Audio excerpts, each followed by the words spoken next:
elementos de sujeción. El primer tema, hablar investigar sobre los elementos de sujeción móviles, que son los pernos, espárragos, tornillos y tuercas y pasadores. Los sujetadores se constituyen un método para conectar o unir dos piezas. Los sujetadores se utilizan más que nada en la ingeniería de cualquier producto o estructura. Se emplean para unir multitud de cosas, también en industrias electrónicas. Por tanto, el acabado de estos elementos es crítico para su función. Casi en todos los elementos de sugestión se recurren por un material para protegerlos de la corrosión y para lograr propiedades especiales. Existen diferentes tipos de sujeción, por ejemplo, las permanentes y las removibles.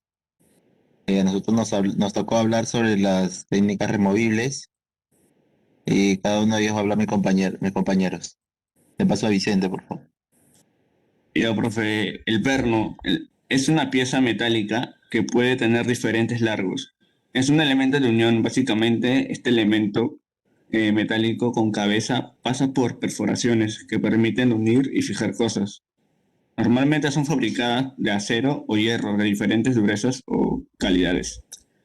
Y tenemos una imagen. Y bueno, le paso a mi amigo Párraga para que le hable. Bueno, hablar de los espárragos. Un espárrago es un elemento sin cabeza roscado en ambos extremos que atraviesa una de las piezas que une y se rosca sobre la otra, apretándose en el exterior de la primera pieza mediante una tuerca. Ahí está la imagen. Ahí se puede ver un espárrago. Vale, pasa a mi compañero Galvez. Un tornillo consta de una cabeza, su cuello y la rosca o vástago. Pueden ser de distintas formas: hexagonal, cilíndricas, avellanada, redonda o ovalada. Ahí está la imagen. Le paso con mi compañera Suárez. Yo le voy a hablar sobre la tuerca. Una tuerca es una pieza mecánica con un orificio central, el cual presenta una rosca que se utiliza para acoplar a un tornillo en forma fija o deslizante. Lo podemos reconocer mediante el número de caras, del grosor, el diámetro y tipo de rosca. En el número de caras, en la mayoría de las tuercas suele ser 6, o sea, una tuerca hexagonal, o 4, una tuerca cuadrada. En el grosor, hay diferentes tipos de grosor de la tuerca, bueno, que encaja con ella, agujero, sino el que aparece, tiene que encajar respecto al otro material que se vaya a fijar ahí, ¿no? Y como el tipo roja tiene que coincidir con el tornillo que se acopla a que hablo de el pase a mi compañero González.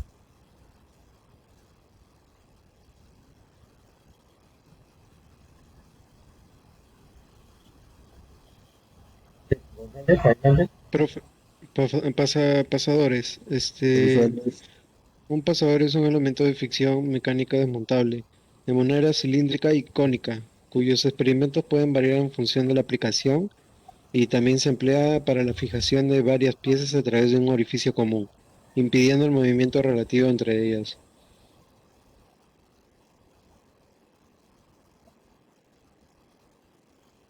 Le doy paso a mi compañero. ¿Ok? Listo, profesor, eso sería todo. Ya, muy bien. Muy bien, entonces continuamos con el siguiente grupo. Adelante, siguiente grupo, grupo 2, por favor.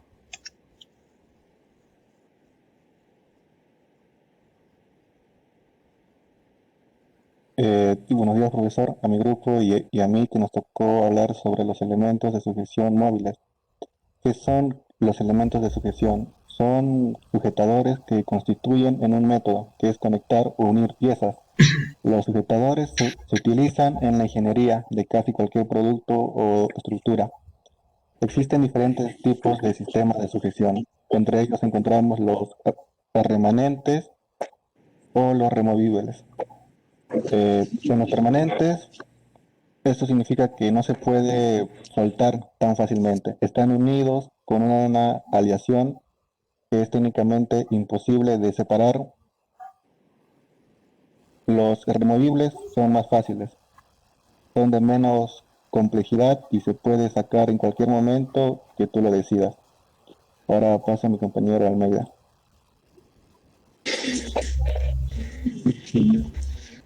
Las abrazaderas son piezas que se utilizan para sujetar algo, especialmente cables o tubos, siguiéndolo o rodeándolo. Ahí en la imagen podemos ver un ejemplo sobre este elemento de sujeción. Ahora lo doy paso a mi compañero para que continúe con la exposición. Las bridas son unos discos, ¿no? O anillos que conectan con tuberías, así con el fin de unir con otras partes de canalizaciones o bloquear unas partes de las tuberías. Ahora se lo paso con mi compañero González.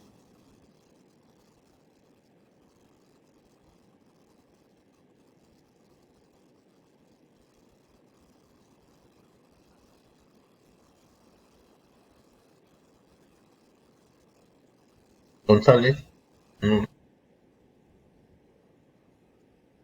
hay participación, ¿no? Listo. Ya, esto respecto al grupo, ¿cierto? Profesor, yo voy a exponer. A ver. Ya, sobre la silicona es uno de los materiales más socorridos en ahora para reparar la cantidad de objetos que se han roto. Debido a esas fuertes propiedades, las uniones de la silicona garantizan una larga durabilidad en los tiempos. Si estás dispuesto a la silicona para acabar con algún tipo de problema, existen varios tipos diferentes, en las cuales podemos encontrar la silicona acética, silicona acrílica, la silicona neutra y también el polímero. Eso es todo, profesor. Gracias.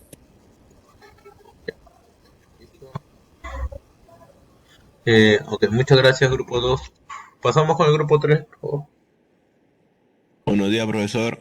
A nuestro grupo le ha tocado hablar sobre los elementos de la sujeción fija, como son el moldimix, el soldimix, el remachado y la soldadura oxigás. Los elementos de la sujeción en la ingeniería son los remaches, las soldaduras, los tornillos, las tuercas, las abrazaderas, los pernos y las arandelas. Cada uno de estos elementos cumple la función de mantener la unión mecánica entre dos o más partes de una aplicación, como es el Moldimix. El Moldimix es un adhesivo de dos componentes a base de resinas epóxicas y endurecedores respectivos. Actúa como una soldadura metálica y se aplica en el frío. Es ideal para reparar, reconstruir, moldear, rellenar, sellar, unir y obturar todo tipo de materiales, como pueden ser los metales, las maderas, los mármoles, el concreto, la cerámica, los vidrios, entre otros.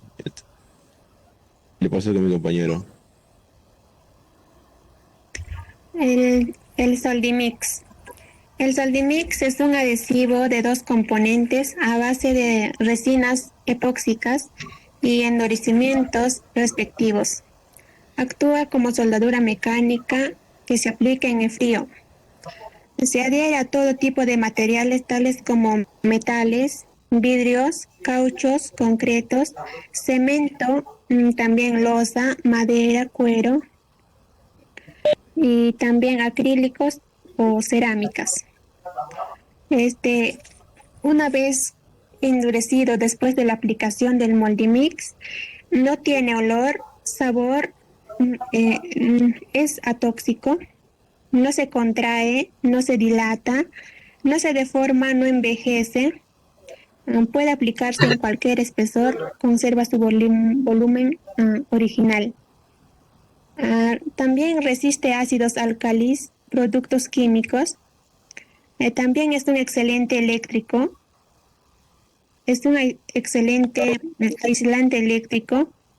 No corroe los materiales. Soporta temperaturas hasta 100 grados Celsius. No se recomienda el Moldimix en lugares que están en contacto con el agua o expuestos a elevadas temperaturas. Las aplicaciones del Moldimix pueden ser en talleres, industrias, automóviles y en hogar. En talleres e industrias podemos soldar todo tipo de piezas de maquinarias, sellar tuberías de aire, rellenar sopladuras de fundición, fabricar soportes mordazas y guías de plazas especiales.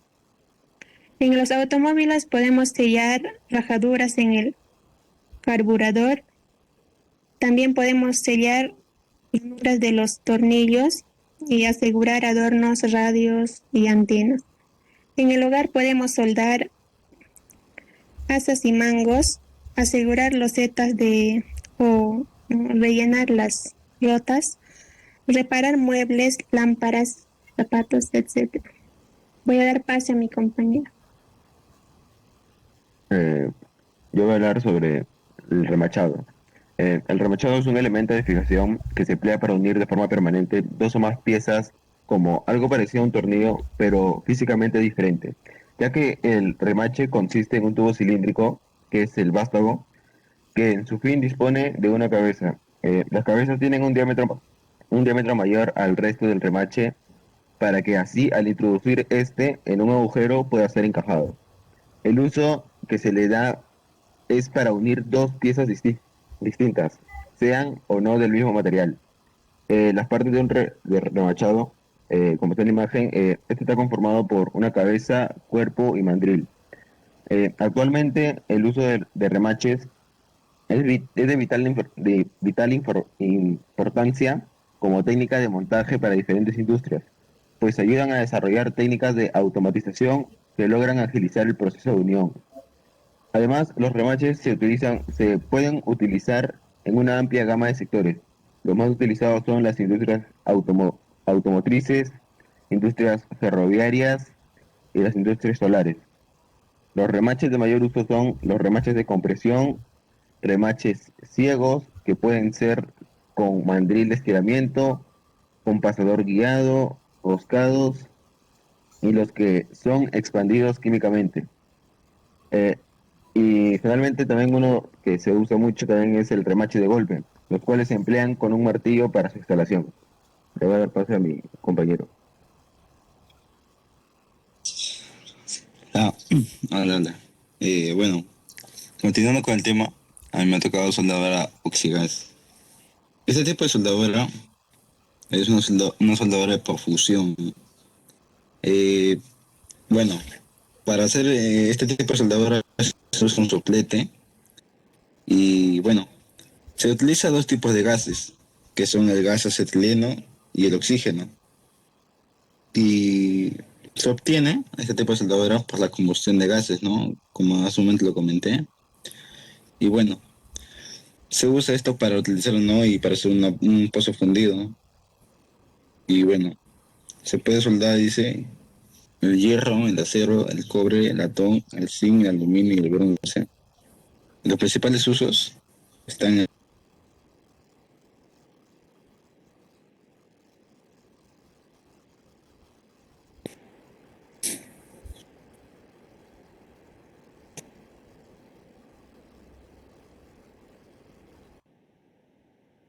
Adelante, grupo 4.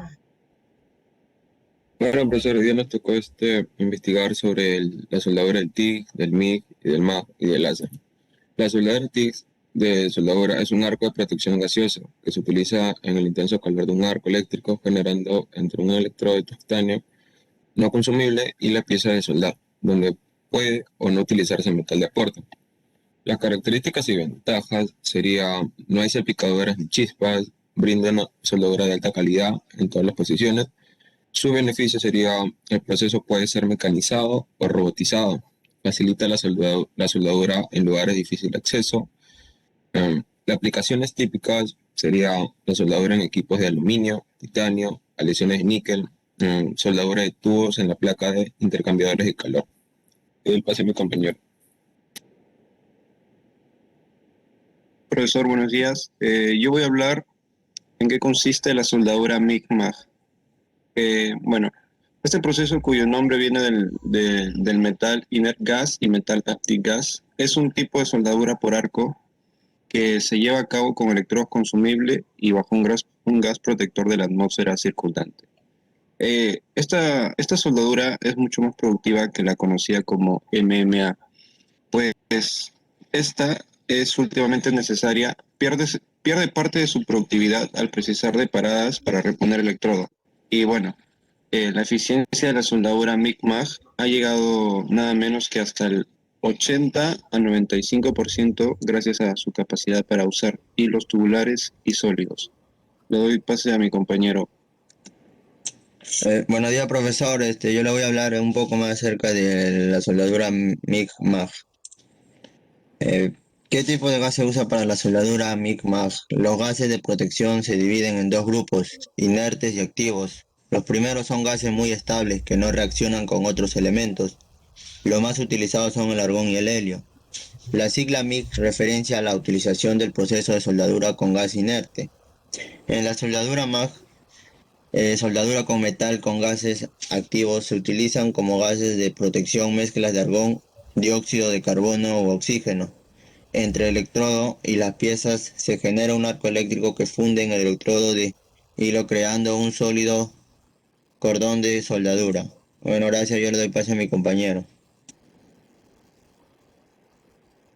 Profesor, yo voy a hablar acerca de la soldadura láser. La soldadura láser es un proceso por fusión que utiliza la energía aportada por un haz láser para fundir y recristalizar el material o no materiales a unir, obteniendo la correspondiente unión entre los elementos. Hay varios tipos de soldadura, ¿no? Por ejemplo, la soldadura láser de alta penetración o de CO2, la soldadura láser por conducción o de fibra, la soldadura láser por diodo, la soldadura láser híbrida.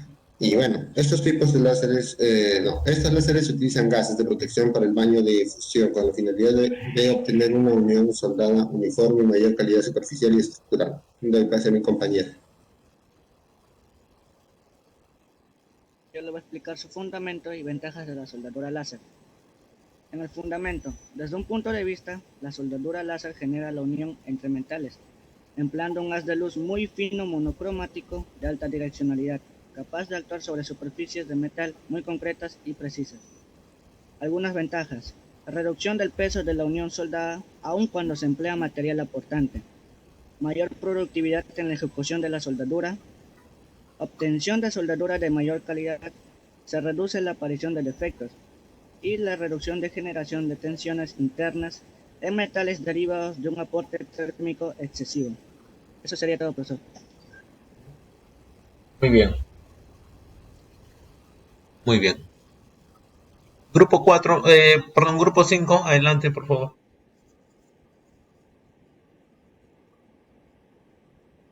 Profesor, yo voy a hablar acerca de la soldadura de plasma. En la soldadura por plasma, también conocida técnicamente como POD, de sus siglas del inglés Plasma Arc Welding, que traducido al español vendría a ser lo mismo. La mayor ventaja del proceso POD es que su zona de impacto es 2 o 3 veces inferior en comparación a la soldadura TIG, por lo que se convierte en una técnica óptima para soldar metales de espesores pequeños.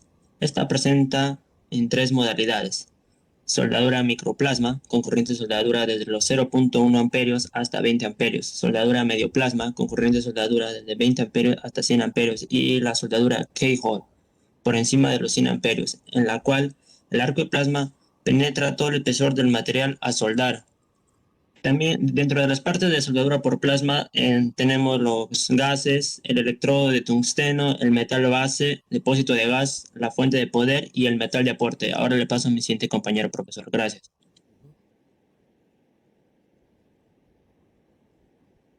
Buenos días, profesor. Yo quería agregar un poco más de información sobre la soldadura de plasma.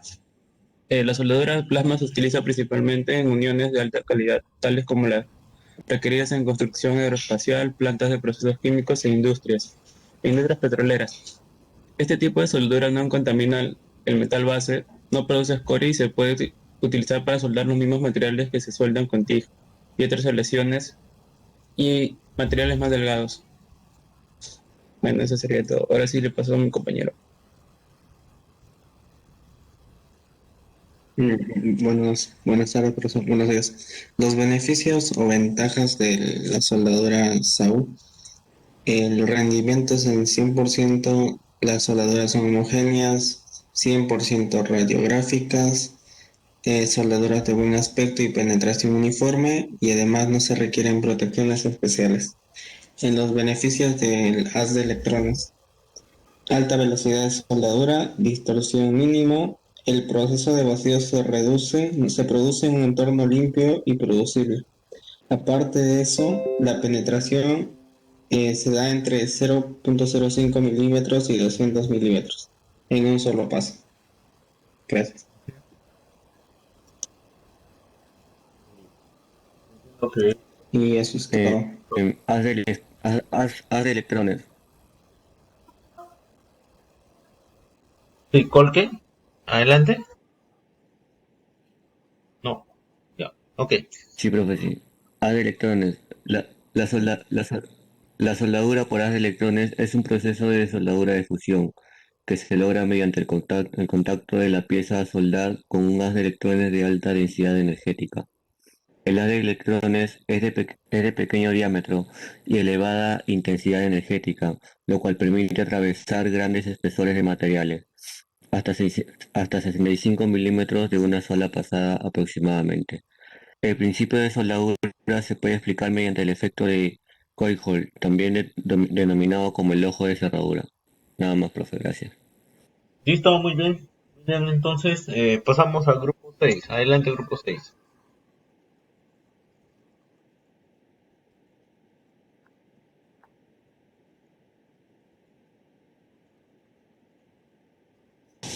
Profesor, ¿me escucha? Sí, adelante. Ya, profesor, en esta ocasión a mi grupo ya me ha tocado exponer sobre las medidas de seguridad sobre sujeción de materiales móviles y fijas. Uno de los materiales que nos sirve para sujeción es el tornillo o mordaza, que con ello agarramos diferentes metales, tubos, o para poder hacer un corte perfecto y no poder dañarnos al momento de cortar. A su vez existen también materiales de sujeción móviles como son el alicate, pinzas, alicate de punta y diferentes herramientas que nos sirven para hacer diferentes tipos como conexiones, jalados de cable y algunas empernadas, ¿no? De lo cual tenemos diferentes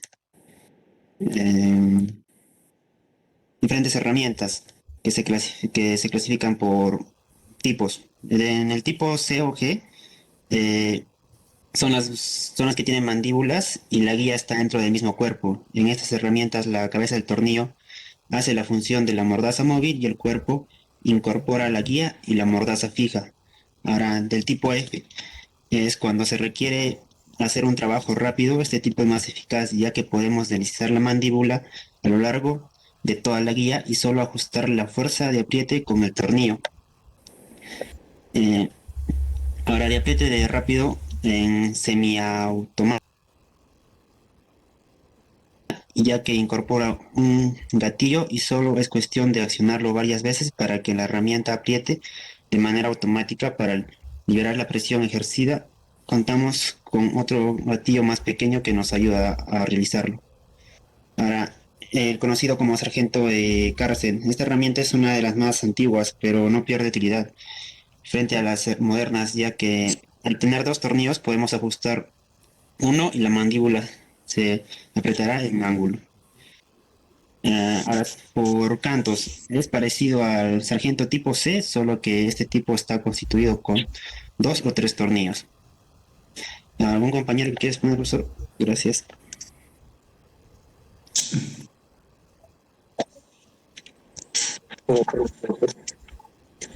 Eh, Voy a hablar sobre los principios generales de la protección de materiales fijos. Existen en la vida una gran cantidad de procesos que encerran un peligro para la integridad física de las personas. Estos procesos frecuentemente son utilizados en las operaciones industriales por un papel muy importante en el desarrollo de actividades útiles para la vida del hombre. De apriete rápido, semiautomático, es una versión más profesional, ya que incorpora gatillos que solo es cuestión de accionar varias veces para que la herramienta de manera automática liberar. Contamos con otro gatillo mucho más pequeño. Y quiero aportar. ¿Me escucha, profe? Adelante.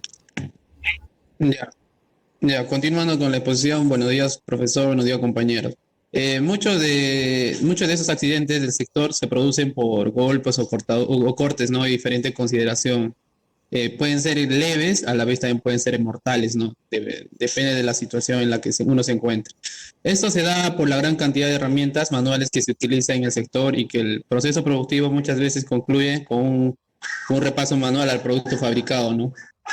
A continuación voy a dar algunas medidas preventivas para al manipular algunos materiales móviles fijos, pues ya pueden ser fijos o también móviles, ¿no? Eh, ya, para trabajar debemos siempre mantener la distancia adecuada entre las máquinas, los mobiliarios o las estanterías que dependen, ¿no? Con qué estemos trabajando. Aproximadamente es 1 metro la distancia que debemos mantener con la máquina o material que vamos a trabajar. Otra vendría a ser a proteger en la medida de lo posible la zona ocupada por los elementos que estamos trabajando. Otra medida puede ser también colocar elementos de amortiguación en puntos peligrosos.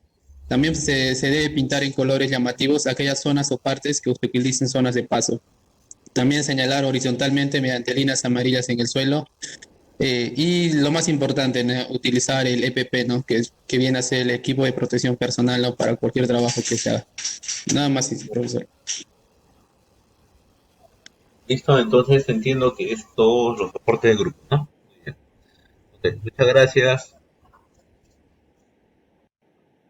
Tenemos dos tipos, uniones movibles y uniones fijas. ¿Ya? Entonces tenemos dos tipos de uniones, ¿no? Tanto movibles como fijas. Estas se diferencian. Principalmente en que las uniones móviles son aquellas que al ser separadas, ¿no? Al ser separadas, no van a generar daños en la superficie o mayores daños en las piezas. ¿Ya? Esta es en las móviles. Mientras que en las fijas sí ocurren daños, ¿no? Entonces esta es la gran diferencia. Cierto, ejemplos de ellas. Un perno, ¿no? Ustedes ya saben qué cosa es un perno, ¿no? Ya saben las partes que son cabeza, espiga, la parte roscada, ¿no? Y bien, estos pernos, al ser separados o retirados de su alojamiento, entonces es la tendencia a no dañar las superficies, ¿no? Porque así como ajusta, desajusta y aparentemente todo queda tal cual, ¿no? Parece que no sufrirá daño, ¿no? A menos que pongan demasiado torque o algo fuera de lo normal, ¿no? Pero uno espera a que no se dañe, ¿no? Entonces, estas uniones es de fácil desmontaje, no requiere mucho equipamiento, es para altas tensiones, ¿no? Une cualquier material siempre y cuando cuente con los alojamientos requeridos y es de alta resistencia a la temperatura, ¿no? Y algunos más que otros, porque hay algunos que son tratados con materiales especiales justamente para altísimas temperaturas. Ejemplo, la pernería del sistema de escape, por ejemplo, ¿no? Ok, entonces las aplicaciones son múltiples, ¿no? Son múltiples y son desmontables. ¿Cuál es la gran diferencia entre tornillos, pernos o tornillos y pernos? Que mientras el perno necesita un alojamiento para hacer para realizar su trabajo, ya el perno necesita un alojamiento. El perno no trabaja puede trabajar con una tuerca, ¿no? Y además se puede sumar también el trabajo de una arandela. Eso es el perno, ¿no? El tornillo no, el tornillo puede trabajar solo, ¿no? La forma del perno es tal cual la ven, ¿no? Tal cual la ven, ¿no? Pero un tornillo, no, un tornillo tiene un terminal de punta, ¿no? De punta. Es más, seguramente ustedes han visto de que alguna vez habrán utilizado, mejor dicho, que al girar de forma horaria se va introduciendo, ¿no? En el material, como en una madera, por ejemplo. ¿Sí? Listo, entonces ese es un ejemplo de tornillo y pueden diferenciar ahora de las tuercas, ¿no? Y hay diferentes tipos, como pueden ver en esa figura donde te muestra las múltiples formas de la cabeza.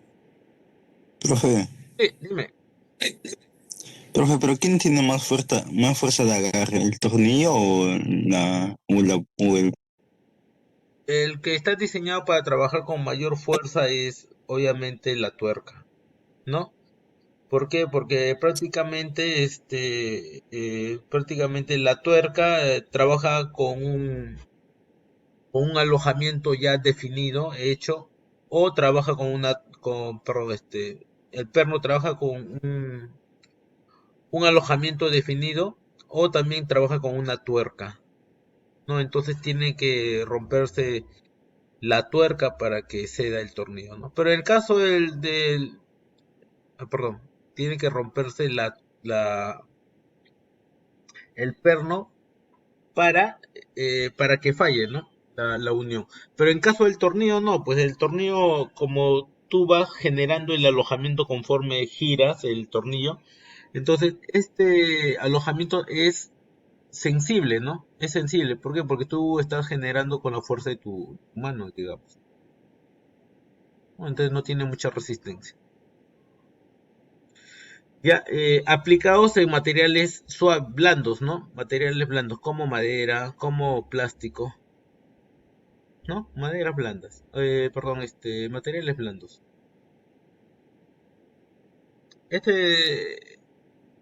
La figura que observan es un ejemplo de tornillos, ¿no? Y las cabezas pueden variar, ¿no? Pueden ser hexagonales, pueden ser planas. Profe, ¿Sí? Dime. una preguntita más. Entre esos tornillos y el clavo, profe, ¿cuál es mejor? El que tiene mejor agarre es el tornillo, pues. Ah, ya, ya, profe. Sí. El espárrago, ¿no? Lo que sus compañeros han comentado en clase, ¿no? No tiene cabeza, ¿no? Un ejemplo de uniones pesadores. Hay diferentes tipos. Si ustedes en Expo pesados van a ver estos múltiples sujetadores, ¿no? En la máquina, ¿no? Como el lado de carrilería, el lado de seguro de pines.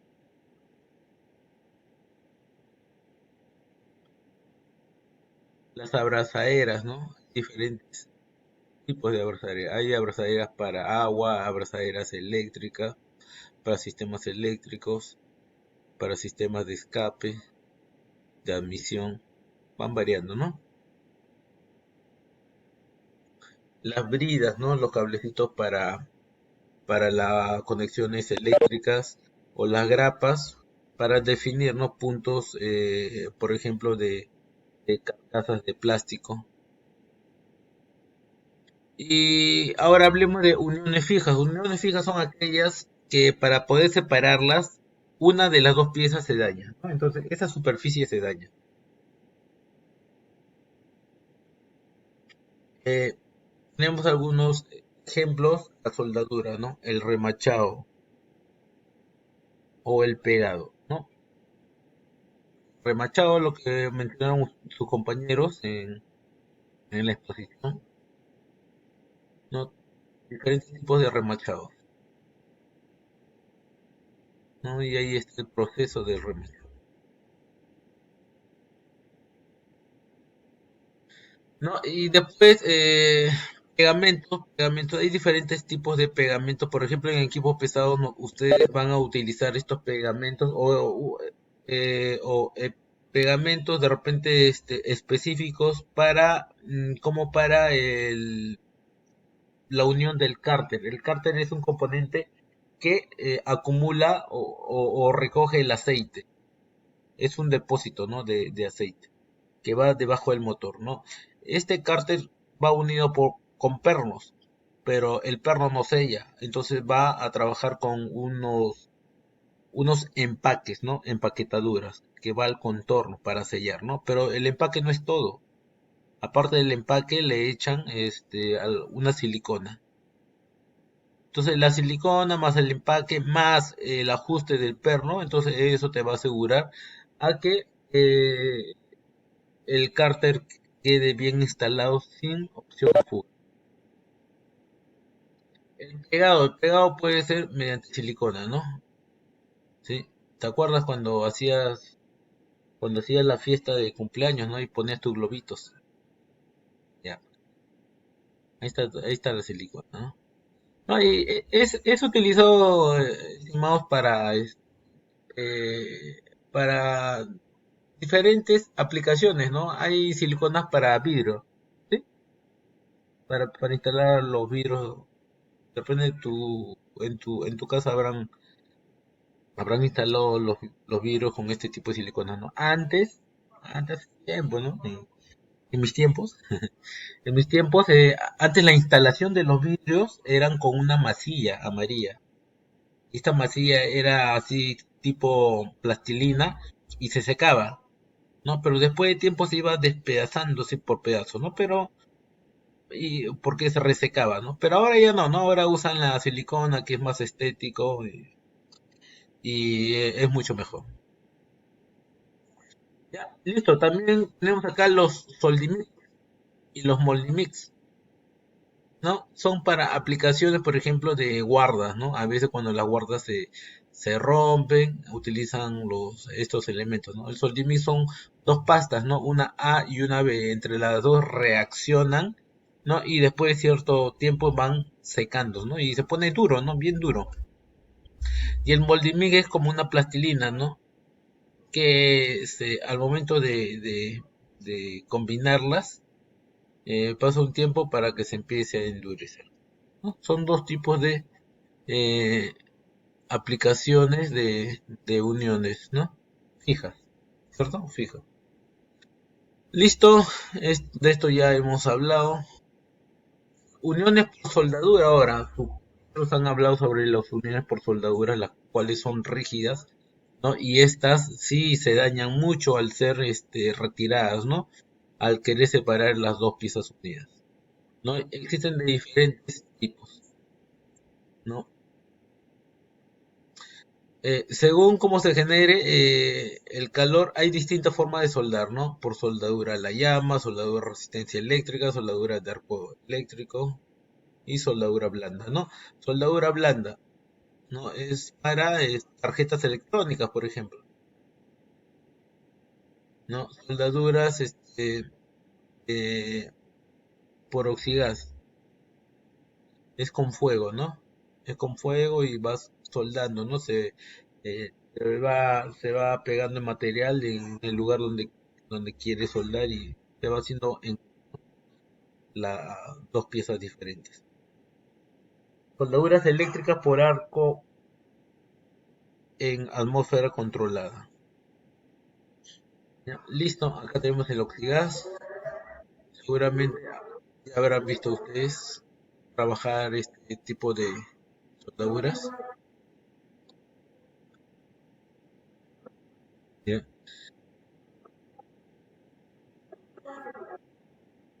Sol- soldaduras, soldaduras eléctricas. En las soldaduras eléctricas, mm,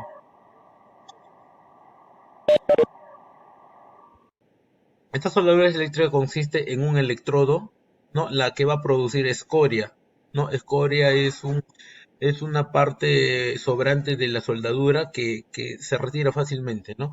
Consiste en eliminar en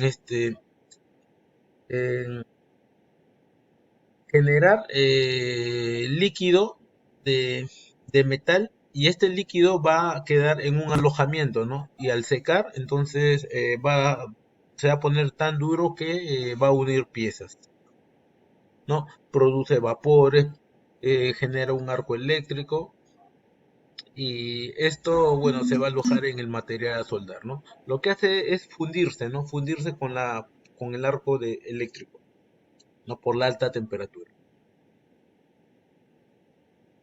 Listo, miren un ejemplo. Ustedes más adelante van a tener la oportunidad de soldar, ¿no? Como parte de su formación. ¿no? Y ahí seguramente van a tener mucha mayor información, como una pregunta que me hicieron. Profe, ¿cómo es la soldadura bajo el agua? ¿No? Bueno, allá cuando estén en el curso de soldadura con el especialista le va a dar una información muy profunda al respecto, ¿no? ¿Qué Y ciclo? más completa, ¿ya estimados? Entonces, van a tener la oportunidad de no solamente conocer de forma teórica toda esta especialidad de soldadura, ¿no? Sino también de forma práctica. ¿Estimados? Listo, muy bien. Tipo de soldadura, el TIG, MIG, MAG, láser, plasma, arco sumergido y haz de electrones. Sus compañeros han hecho la presentación de esto, ¿no? Dentro de las más importantes son el arco eléctrico, TIG, MIG, MAG, ¿no? Estas son las más importantes y acá vemos algunos tipos de aplicaciones de la soldadura.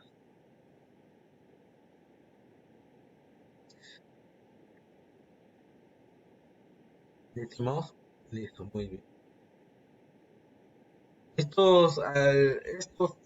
tema de soldadura si bien es cierto, es, es bien especializado y pagan bastante a los profesionales de esta carrera. También, en contraparte, puede hacer mucho daño a la salud, ¿no? No solamente por el vapor que bota y uno tiene que está respirando, ¿no? Sino también por la luz que provoca, ¿no? Que esta luz cuando te llega a los ojos te daña, ¿no? Te daña y te puede hasta cegar, ¿no? Motivo por el cual cuando hacen este tipo de trabajo uno tiene un área especial, ¿no? Alejado, ¿no? Se cubren todo el rostro, ¿no? Todo el rostro por la chispa que salta, ¿no? Y otro es de que cuando hacen estas soldaduras ponen una pared, ¿no? Una pared de metal, ¿no? De metal móviles, ¿no? ¿Para qué? Para que las personas que transiten por ahí no sean afectadas eh, esta, de este arco que se genera, ¿no? Porque eso genera una luz, tiene una luz que daña los ojos, ¿no? Entonces, si bien es cierto, es bien remunerada, pero también tiene su contraparte, ¿no? Muy bien, y hay muchos técnicos solicitados, ¿no? Por esta especialidad.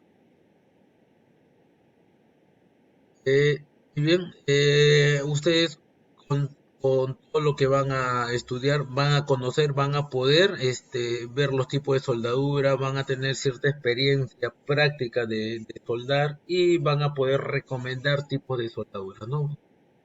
¿Qué es lo que quiere? Lo que se quiere es que ustedes conozcan. Profe, y entonces con lo que me enseñan voy a poder soldar algo en mi casa. Claro, ¿no? Claro, porque te van a dar los pasos básicos y bueno, si uno se quiere especializar en utilizar estas herramientas, entonces lo podría hacer, claro, no, o sea, no es que no pueda, no es de que tenga que llevar toda una especialización. ¿Cuál, profe?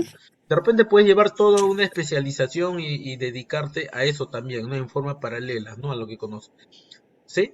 Pero siempre no perder el foco de lo que estás estudiando, ¿no? Porque a veces querer abarcar demasiado, termina, termina jugándote en contra, ¿no? Listo, muy bien, estimados. Entonces, aquí están algunos equipos diésel y medidas de seguridad que tienen que tener en cuenta, ¿no? Para este tipo de trabajo. ¿Ya?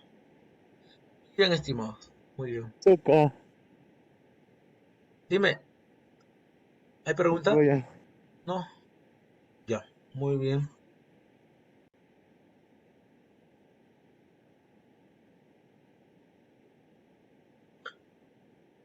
Bien, entonces, en este tema el objetivo de ese tema es identificar son mezclas, ¿no? Explicar los grados de solución, ¿no? Diferentes grados de solución y determinar la concentración. ¿Ya? Listo, entonces se trata de esto, ¿no? Entonces eh, para esto vamos a empezar con una pregunta, ¿no? ¿Qué es gasolina? La gasolina, ¿qué es? ¿Es una mezcla? Ya. Entonces nos quedamos con esta pregunta y empezamos a desarrollar el tema. Cada grupo vamos a hacer una presentación de nuestro avance para desarrollar el tema. ¿Ya? Muy bien, estimado. Sobre lo que es la mezcla. Vamos, Vicente. Voy a hablar sobre el concepto. Una mezcla es un material formado por dos o más componentes unidos, pero no combinados químicamente. Una mezcla no ocurre en una reacción química y cada uno de sus componentes mantiene su identidad y propiedades químicas. Las mezclas pueden ser separadas mediante métodos físicos, filtración, destilación y entre otros. Y ahora le doy pase a mi amigo Suárez para que hable. Profesor, yo le voy a hablar sobre las características. Tienen dos o más componentes, proporciones variables de sus componentes. Sus componentes conservan sus propiedades. Sus componentes se pueden separar por métodos físicos. Disposición de las partículas de sus componentes actúan como un material diferente a sus componentes. Constituida por la combinación de dos o más sustancias, estas pueden ser puras como los elementos o los compuestos químicos, o mezclas a su vez. Ahora le doy pase a mi compañero Parra. Bueno, hablaré sobre la clasificación. Las mezclas se clasifican en dos, que son las homogéneas y las heterogéneas. Los componentes de una mezcla pueden ser sólidos, líquidos o gaseosos. Ahora mi compañero le va a hablar sobre la mezcla homogénea, que es mi compañero David. Las mezclas homogéneas son aquellas con las que los componentes no son identificables a simple vista. Por ejemplo, el agua con azúcar y el aire. El aire también puede ser porque está conformado por varios componentes, como el oxígeno, nitrógeno, dióxido de carbono, vapor de agua y otros gases a menor cantidad. Ahora paso a mi compañera para que hable sobre las mezclas heterogéneas. Ya, buenas tardes, profesor. Una mezcla heterogénea es aquella que posee una composición no uniforme en la cual se pueden distinguir fácilmente sus componentes. Está formada por dos o más sustancias físicamente distintas, distribuidas en formas desigual. La parte de una mezcla heterogénea pueden separarse fácilmente. Muchas gracias. Ya, muy bien. ¿Esto? Una consulta. Párraga no ha participado en la primera presentación. ¿Ha llegado tarde? No, profe, me olvidé poner mi nombre, profe. Uy, Sino que como estaba haciendo y se me pasó a poner el nombre. ya perdiste. Me di cuenta, güey, recién al después dije mi nombre, me olvidé ponerlo. Ya. Grupo 2, por favor, adelante. Buenos días, hoy día hablaremos sobre las mezclas homogéneas y heterogéneas. A mí me tocó dar la definición de mezclas homogéneas, ¿no? Las mezclas homogéneas es la unión de dos o más sustancias de las que no se pueden distinguir, llegan a componer una mezcla homogénea y no pueden llegarse a diferenciar, ¿no? Así simple vista. Y mi compañero dará unos ejemplos sobre la mezcla homogénea. En los ejemplos que hemos puesto en la presentación, tenemos el café con leche, el oro blanco, el agua y alcohol y el vino. A estas mezclas, por ejemplo, el café con leche, se forma una mezcla homogénea líquida en la que no se logra identificar a simple vista el café, el agua y la leche. En el oro blanco, esta mezcla sólida está compuesta de al menos dos sustancias metálicas, generalmente se fabrican a partir del níquel, la plata y el oro. El otro ejemplo que hemos colocado es el vino, y esta sustancia contiene agua, azúcar, levadura y frutas que se mezclan de manera uniforme. Ahora le doy paso a mi compañero para que continúe con la exposición. Voy a hablar sobre la mezcla heterogénea. La mezcla heterogénea es aquella que posee una composición no uniforme en la cual se puede distinguir fácilmente de sus componentes. Está formada por dos o más sustancias físicamente distintas. Su distribución es en forma desigual, de lo cual se puede denotar que o separar algunas sustancias. Le pasa a mi compañero Fernando.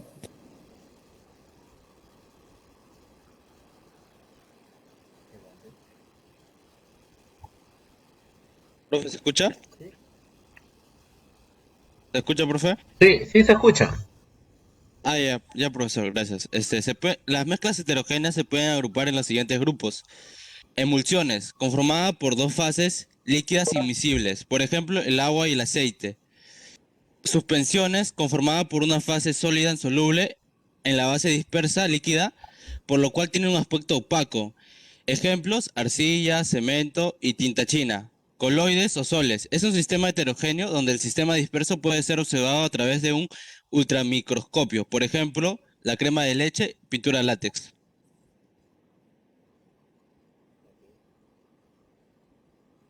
Profesor, Sí, ¿se me escucha? sí, sí, sí. Adelante de la cruz. Ok, que yo voy a aportar un dato que es tanto como que la mezcla homogénea y heterogénea que se pueden juntar, también se pueden separar. Y para ese caso hay muchos métodos, pero cada método es muy diferente a la homogénea y a la heterogénea. Para separar la mezcla homogénea existen los métodos de destilación, la cristalización, la cromatografía o extracción por disolventes. Y para las mezclas heterogéneas existen los métodos de filtración, decantación, sedimentación o centrifugación. Y eso sería todo. Gracias, profesor. Muy bien, gracias al grupo 2. Vamos con el grupo 3.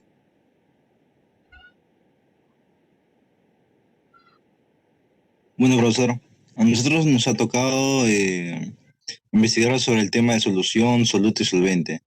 Bueno, en general yo voy a explicar de los tres, ¿no? Donde dice, bueno, en la química el soluto y el solvente son dos componentes de una solución. El soluto es la sustancia sólida, líquida o gaseosa que se disuelve en el solvente para producir una mezcla homogénea conocida como solución. Un ejemplo, bueno, imaginando, ¿no? Tenemos un vaso de agua, que eso vendría a ser el solvente, el agua, más la sal, que se vendría a ser como se llama, el agregado, que sería el soluto. Y eso te daría el resultado de una agua salada, que se llamaría una solución. A continuación, pasaremos con mi compañero, que explicará el tema de solución. Bueno, profesor, yo voy a hablar sobre la solución química.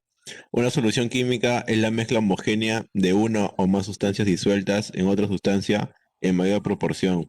Las soluciones químicas pueden presentar los tres estados de la materia, que son el estado líquido, el estado físico y el estado gaseoso.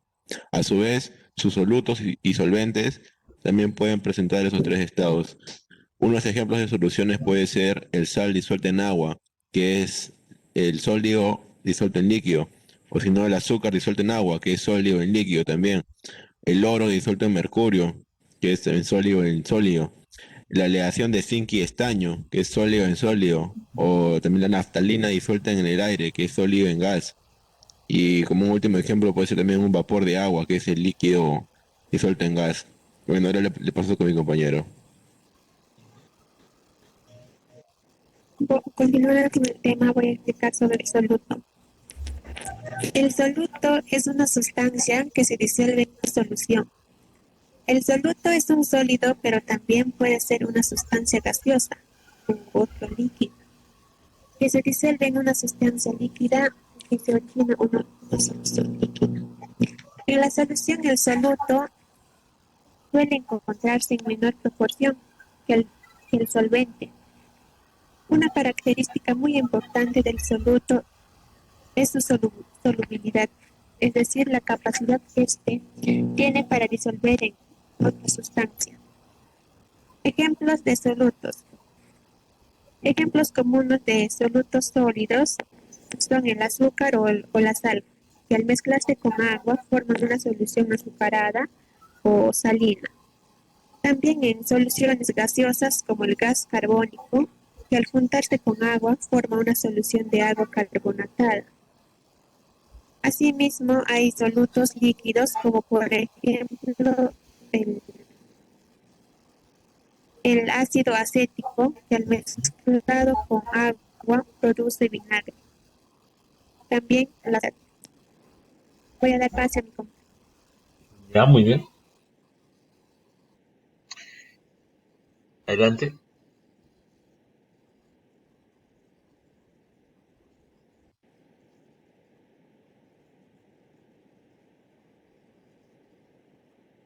Profesor, ¿me escucha? Sí. ¿Sí? Sí, sí, sí, Ah, escucha. El solvente. profe, yo iba a hablar sobre el solvente, ¿no? Un solvente es una sustancia que puede disolver a otras moléculas, ¿no? Y compuestos, a los que se le conoce como solutos. Una mezcla homogénea, solvente y soluto, digamos solución. La solución en líquida se toma como solvente universal al agua debido a su alta polaridad. Existen solventes polares, como por ejemplo es el agua, alcohol etílico y amoníaco. Los no polares, que serían el benceno, el éter, el tetracloruro de carbono. Los disolventes forman parte de múltiples aplicaciones, como por ejemplo adhesivos, componentes de pintura, productos farmacéuticos, también para la elaboración de materiales sintéticos, entre otros, ¿no? Un ejemplo de solvente sería el azúcar que se disuelve en agua, ¿no? El solvente es la sustancia que se disuelve en el soluto. Explicándolo mejor, el azúcar es el soluto y el agua sería el solvente. La solución sería el agua azucarada, ¿no? Los tipos de solventes es disolvente polares, que son sustancias en cuya molécula la distribución de la nube electrónica es asimétrica. Por lo tanto, la molécula presenta un polo positivo y otro negativo, separándolos por una cierta distancia. Esta se divide en dos, que serían los disolventes polares próticos y disolventes polares próticos, ¿no? Siguiendo con el otro sería disolventes apolares. Bueno, en general son sustancias de tipo orgánico y en cuyas moléculas la distribución de la nube electrónica es simétrica. Por lo tanto, estas sustancias carecen de un polo positivo y negativo en sus moléculas. Gracias. Bien. ¿Estamos en el grupo 3? Ok, listo. Entonces, vamos al grupo 4. Adelante. Gracias, grupo 3. Bueno, profesor, hoy día nos tocó investigar sobre la teoría de soluciones químicas, soluto y solvente. Una solución química es una mezcla homogénea de una o más sustancias disueltas en otra sustancia en mayor proporción. También es compuesta por soluto y solvente. El soluto es la sustancia que se disuelve y el solvente es la que la disuelve. Tenemos como los tipos de soluciones químicas que se dividen en grados de solubilidad y del soluto, y el solvente, llamada también como disoluciones. Tenemos la solución diluida, que presentan un bajo porcentaje de soluto en relación al solvente. Las soluciones concentradas tienen un grado porcentaje de soluto en el solvente, y las soluciones saturadas son aquellas que nos admiten más soluto en el disolvente. Le doy paso a mi compañero. Profesor, yo le voy a hablar acerca del soluto. El soluto es la sustancia que se disuelve en una solución. Por lo general el soluto es un sólido, pero también puede ser una sustancia gaseosa u otro líquido, que se disuelve en una sustancia líquida, lo que origina una solución líquida. En la solución el soluto suele encontrarse en menor proporción que el solvente. Una característica importante del soluto es su solubilidad, es decir, la capacidad que tiene para disolverse en otra sustancia. Ahora le doy paso a mi compañero que le va a hablar algunos ejemplos. Bueno, profesor, yo voy a hablar acerca de las características y ejemplos del soluto. Una de las características del soluto es que se puede presentar en estado líquido, gaseoso o sólido. En algunos casos cambia su estado físico al integrarse a la solución. También se encuentra en menor proporción dentro de la solución comparado al solvente. Su capacidad de diluirse aumenta en solventes que se encuentran a mayor temperatura. Y por última característica sería presenta cierto grado de solubilidad, es decir, la capacidad que tiene el soluto de disolverse en otra sustancia.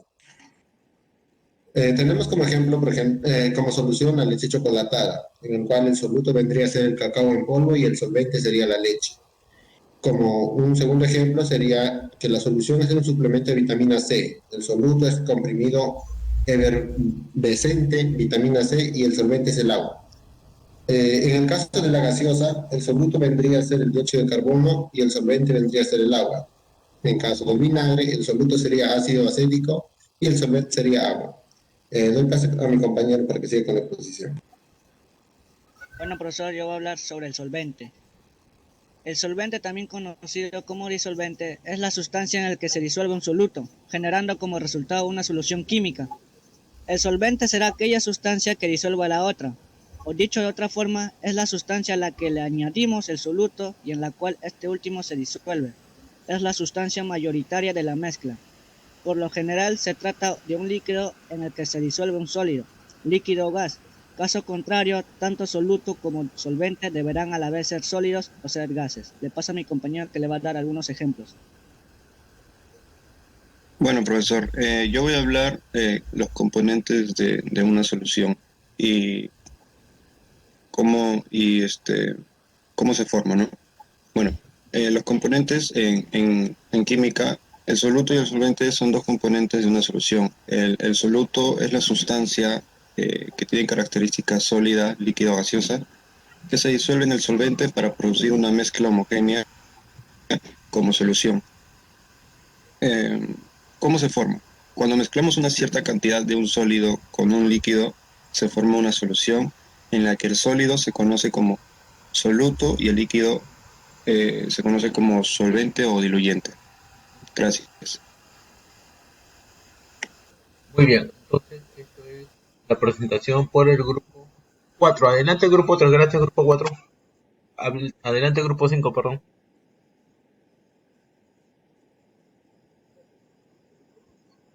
Buenos días, profesor. Estaba yo, pero está mal lado. Quería hablar de que para reconocer una solución, el tamaño de la partícula debe ser 10 al menor 9, Perdón, que es decir, un nanómetro. Perdón, es del grupo 4, ¿no? No, sí, es que se me había Ya, apagado a el ver, lado después de que estaba hablando. Ya, para reconocer una solución así química, su tamaño de la partícula tiene que ser 10 a la menos 9, es decir, un nanómetro, y su filtración debe pasar a través de los filtros y membranas, su movimiento debe ser molecular y el paso de la luz debe ser transparente. Y, si, y cuando tú agarras en una solución, cada litro o agua es homogéneo, es uniforme, tiene la misma característica de cada, es como agarrar todo el total y am, también se clasifica en electrolitros, que es decir, como electroquímica. También hay solución de líquido en líquido. En gas no es tanto porque el gas ya se sabe que es homogéneo y no hay mucho de gas, no es decir, solución de gas es malo decir. Y nada más. Entonces, pasamos al grupo 5. Adelante, grupo 5. Buenos días. Toca hablar sobre la concentración de una solución. La concentración de una solución es la cantidad de un soluto disuelto en una cantidad específica de solvente. Cuando una solución contiene una elevada concentración de soluto, se dice que es una solución concentrada. Mientras que cuando contiene una cantidad relativamente pequeña, se habla de una solución diluida. La concentración puede expresarse en muchas formas, las cuales se clasifican en dos tipos, físicas y químicas. En las físicas tenemos las porcentuales, que es en relación a la masa-volumen y volumen-volumen. También hay partes por millón y partes por billón. Mientras que en las químicas tenemos molaridad y fracción molar. En este caso hablaremos específicamente de las porcentuales. A continuación mis compañeros explicarán más detallado sobre las concentraciones porcentuales. Bueno, voy a explicar cómo se calcula la concentración. La concentración de una solución es la cantidad de una sustancia soluble conocida como soluto. Esta se trata de una fórmula estándar donde C es la concentración, M es la masa del soluto y la V el volumen es igual, o sea, la concentración es igual a la masa sobre el volumen. En química, el soluto y el solvente son componentes de una misma solución, sólida, líquida o gaseosa, que se disuelve para producir una mezcla homogénea conocida como solución. Y paso a mi compañero para que explique las fórmulas.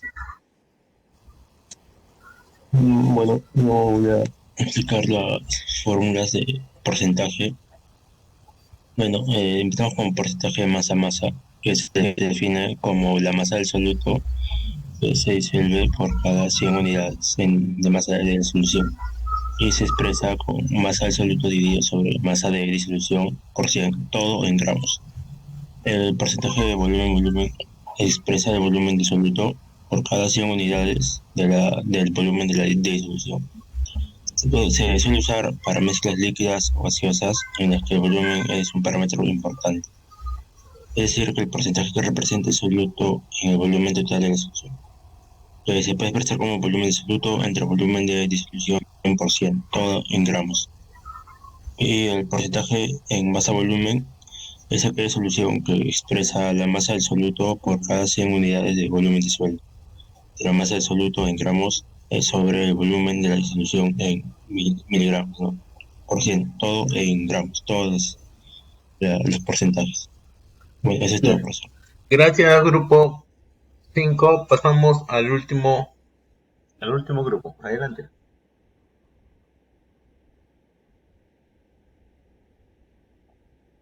Buen día, profesor. Le voy a hablar sobre la clasificación de las soluciones por cantidad de soluto y conductividad eléctrica. En función a la cantidad de soluto disuelto, las soluciones se pueden clasificar en saturadas, insaturadas o sobresaturadas, como también acá podemos observar la sal disuelta en el agua en distintas soluciones. En la conductividad eléctrica se distingue en dos, en no electrolitas y en electrolitas. Le voy a pasar con mi compañero para que les pueda explicar sobre la conductividad eléctrica.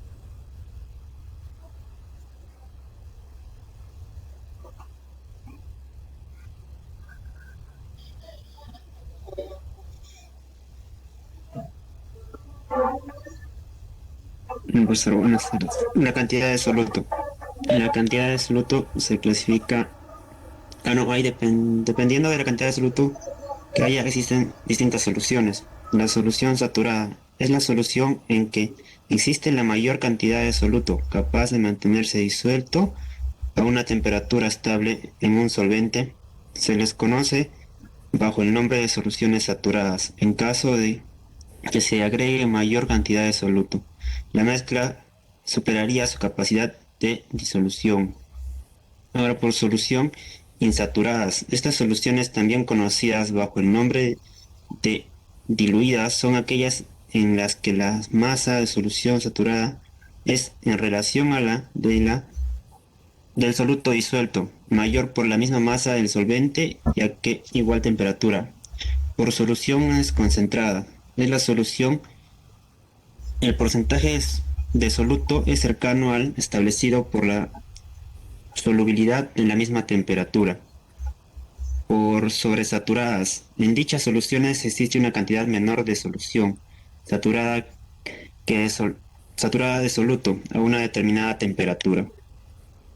Por diluida es aquella en las que la cantidad de soluto disuelto es muy pequeña con respecto a la cantidad que el solvente pudiera disolver a una temperatura dada. Por concentrada es aquella con cantidades comparables de soluto con respecto a la que el solvente puede disolver. Doy paso a mi compañero profesor. Adelante.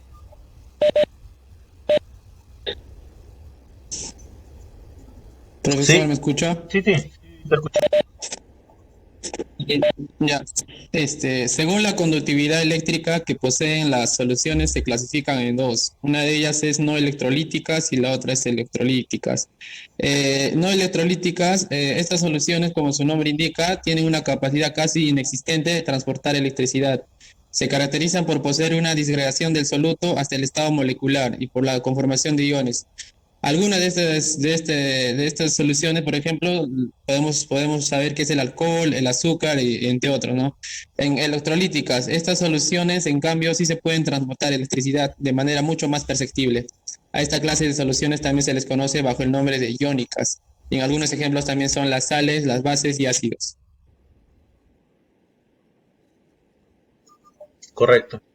Acá cerramos con el grupo 6 o hay alguna otra intervención.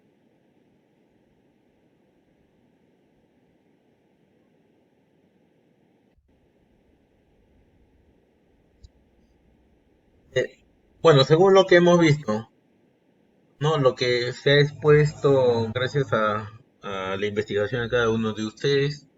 Muy bien, mezcla, entonces la mezcla está formada por más de dos sustancias, ¿no? Donde una interviene como soluto y otra interviene como solvente, ¿no? Hay diferentes fases, ¿no? Fases dispersantes, ¿sí? Y fase dispersa, ¿no? Listo. Las cuales pueden ser, estas mezclas pueden ser homogéneas o heterogéneas, ¿no? Y ustedes bien lo definieron como homogéneas. Son aquellas en las cuales los componentes que interactúan prácticamente es igual en todos los puntos, ¿no? Donde no se aprecia algún elemento sobrante, ¿no? Eso es un tipo homogéneo. Muy bien. Las mezclas heterogéneas. Las mezclas heterogéneas son las uniones de dos componentes donde sí tú puedes observar un soluto, ¿no? Dentro de esta combinación, ¿no? A eso se le llama emulsiones, suspensiones, ¿no? O suspensiones dentro de la mezcla, ¿cierto? Ok. Ahora, las emulsiones son conformadas por dos fases líquidas invisibles, ¿no? O sea que no se pueden diluir, ¿no? Suspensiones son eh, fases sólidas que están dispersas en el líquido, ¿no? Y coloides es un sistema heterogéneo, ¿no? En donde el sistema disperso puede ser observado a través de un ultramicroscopio. Entonces ya no puede ser visto a simple vista. A simple vista, no pueden ser observados. Muy bien. Por ejemplo, tenemos el agua y el aceite a ser removidos. Miren, se generan eh, diferentes burbujas, ¿no? de aceite. Solución es un sistema material homogéneo formado por dos o más sustancias, ¿no? Donde en una solución se incluye un soluto más un solvente, ¿no? Por ejemplo, miren acá, esto ocurre en una solución, ¿cierto? El agua es el elemento más iónico, ¿no? Bueno, no es el más iónico, pero es muy iónico, ¿no? Y tiende a por la polaridad tiende a empezar a deshacer, ¿no? A un cuerpo. El agua salada es aún más agresiva que el agua simple, ¿no? Es aún más iónica. Como lo mencionaron sus compañeros, tiene mayor carga, ¿no? Genera carga. Muy bien, entonces esos son lo que pudimos rescatar de toda nuestra investigación, ¿no? La diferencia entre o la composición de una solución, ¿no? Una solución es un soluto más un solvente, ¿no? Y bueno, pues algo importante también es mencionar es cómo mides la concentración, ¿no? ¿Cómo es esta medida de la concentración? Por ejemplo, acá tenemos una concentración en unidades físicas, ¿no? Donde te compara masa, ¿no? O también en algunos textos lo encuentran como concentración peso-peso. ¿Ya qué cosa indica? Indica la masa de soluto en gramos respecto al gramos en la solución, ¿no? Entonces es el soluto versus la solución, ¿no? Es una parte versus el total. Entonces, como ya definimos de que la solución es de soluto más solvente, entonces el, el porcentaje, la concentración del porcentaje en peso sería el peso del soluto entre el peso del soluto más el peso de del solvente. ¿Cómo calculo una regla de 3? ¿No? Ustedes ya saben cómo se calcula, cómo es el cálculo con la regla de 3, ¿no? ¿Sí? Miren, por ejemplo, tengo esta cantidad de soluto, ¿no? Y tengo esta otra cantidad de solvente, ¿no? Entonces, la suma de ellos, ¿qué te va a dar? La solución, ¿no? La solución que es 90 grados. Ah, entonces yo puedo decir, ¿cómo mido la concentración? Ah, ya, la concentración sería 20 gramos de azúcar, ¿no? Versus el total, ¿cuánto es 90 gramos de solución? Ya, ok, entonces, si yo quisiera una solución ya no de 90 gramos, sino quisiera una solución de 100 gramos, ¿cuánto tendría que calcular? ¿Cómo podría calcular eso? Ah, eso lo puedo calcular de esta forma, ¿no? Facilito, ¿no? Facilito, regla de 3, ¿no? ¿Qué hago? Hago el producto de 20%, ¿no? En aspa, ¿no? Ahí está, mira, 20%, ¿no? Entonces, ese producto de 20% lo divido entre ¿quién? Entre el total, ¿no? Entre el total. ¿Que cuánto es? 90. Ok, 20% entre 90 y te va a salir este valor. ¿Ya? Y eso se llama concentración de 22.22% de masa. ¿Correcto? Listo. Entonces, si te dan un punto de concentración, entonces, si te dan una concentración y tú puedes hallar o puedes obtener el volumen que quieras o la solución total con una concentración, ¿no? Mediante esta fórmula. ¿Sí? Listo. Entonces, así como puedo relacionar masa, también puedo relacionar masa-volumen y algunos textos te dan esto. Ah, ok. La concentración de masa-volumen. ¿Cuánto es? A ver, de 30 gramos de ese componente, ¿no? Cloruro de sodio.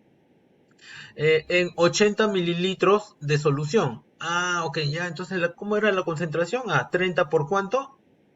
Por 100, ¿no? Ahí está, mira, 30%. ¿Dividido entre cuánto? Entre 80, ¿no? Que es la solución.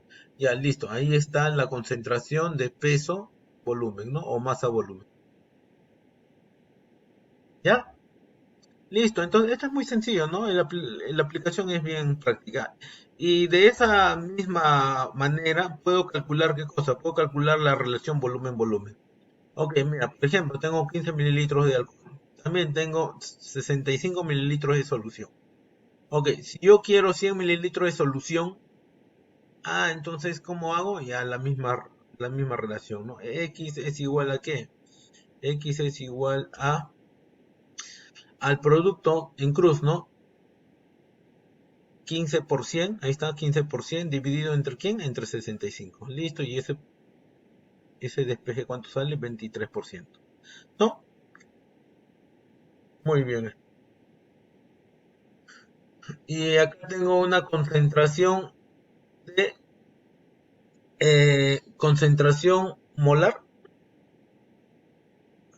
Mido la concentración de soluto en gramos presente en un litro de solución. Recordad que un litro es 1000 mililitros. Por lo que es lo mismo decir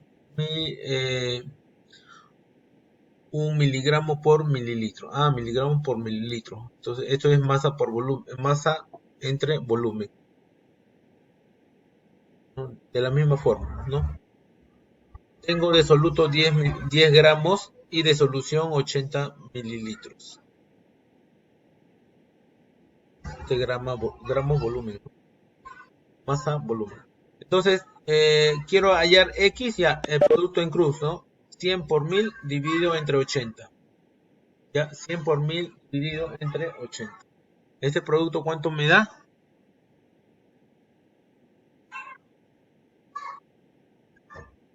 120 gramos por litro. ¿Estimado? Listo. Ahora, partes por millón, ¿no? Se define como el miligramo de soluto disuelto en 1 mililitro o litro, ¿no? Entonces, en algunos textos ustedes van a encontrar concentración de partes por millón. Ya, entonces, por ejemplo, calcular la concentración en partes por millón de una solución que contiene 0,85 gramos de ese elemento disuelto en 670 mililitros de esa solución.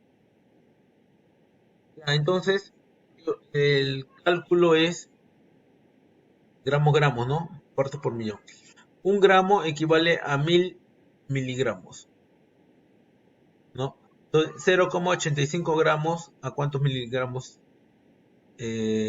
equivale? Entonces, 0,85 por 1000 entre 1.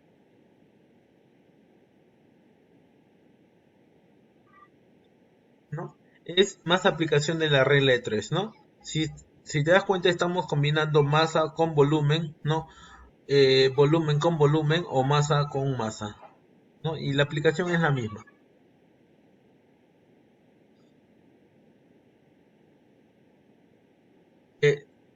Dilución, procedimiento por el cual se disminuye la concentración de una solución por adición de mayor cantidad de solvente.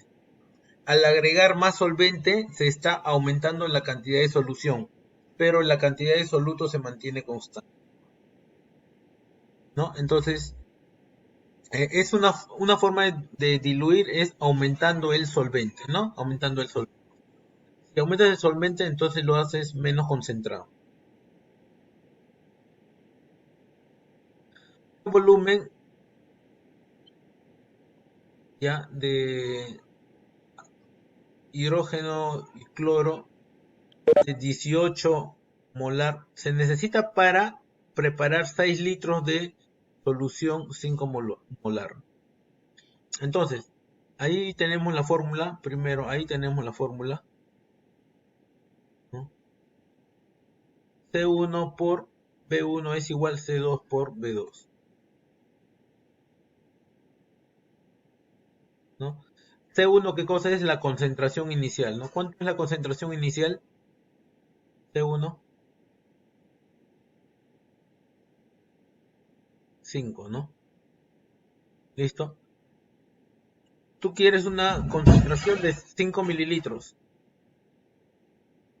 ¿no? Y quieres una concentración de 5 mililitros, ¿no? ¿En cuántos litros? En 6 litros. ¿Ya? Entonces, eso va a ser igual a esto. ¿Ya? Eso va a ser igual a esto. ¿Ya? Eso va a ser igual a 5m por 6l es igual a 18m por x. Entonces, simplemente despejo y aquí va a salir el valor de x. ¿No? Porcentaje masa y masa volumen. Se representa, bueno, y como ya lo vimos hace un momento, el porcentaje de masa se representa de esa forma, ¿no? Y el porcentaje masa volumen de esa otra forma. Digamos.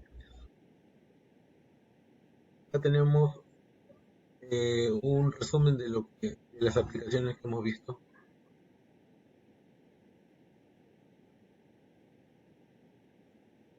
Tenemos la densidad. Ustedes saben que la densidad es masa entre volumen, ¿no? Listo. Entonces, a mayor volumen, la densidad disminuye, ¿no? A mayor masa, la densidad aumenta. Entonces, de acuerdo a la cantidad de soluto, ustedes pueden hablar de una solución saturada, una solución diluida, una solución concentrada o una solución sobresaturada, ¿no? ¿Cuándo es una solución saturada? Una solución saturada es cuando llegas al límite de adquirir soluto sin disolver, disueltos. ¿Ya? Eso es saturada, ¿no? Cuando llegas a ese límite. Solución diluida es cuando todavía puedes incrementar solutos y se pueden seguir diluyendo. Solución concentrada es el grado de el grado de concentración que puede ser diluida o puede ser saturada, ¿no? O puede ser o de repente ha sobrepasado, ¿no? Entonces, solución concentrada es aquel grado de disolución que tiene en ese momento. ¿No? Entonces, y finalmente solución sobresaturada, eso se refiere a cuando superaste el límite de soluto que puede ser diluido, ¿no?